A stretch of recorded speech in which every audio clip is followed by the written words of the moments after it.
पप्या उठायचं बघ, कॉलेजला माझा बाप जायचा का?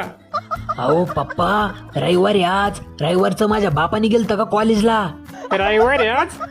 ए मम्मी, यांची रात्रीची उतरली नाही वाटतं. हे लागलं भुकाय बघ परत. महिना अखेर आली की हे इंग्लिश बंद करीत आणि हातभट्टीव येतं आणि माझ्या डोक्याला त्रास देतं. तरी रात्रीच मला राजाचा फोन आला होता. म्हणला म्हातारं नीट पोचलंय का घरी. लिजिम खेळत जाताना दिसलाय. मी हातभट्टी पिल नाही तर इंग्लिश पिल, तुमच्या पैशाची पेतो का बडव्यांनो? हा, हा हा हा हा हा. स्वतःच्या कष्टाच्या पैशाची दारू प्यायला देशील ना मला, तोवर तोंड करून बोल. लय शहाणपणा करून नाही बोलायचं बापाशी बोलताना.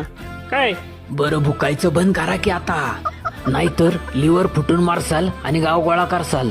10-13 घालायला लागायचा. खर्चाचा कार मोकार बिनकामाचा. बडव्या, माझ्या जीवा उठला काय? लाज नाही वाटत का बापाशी असं बोलताना? हा बया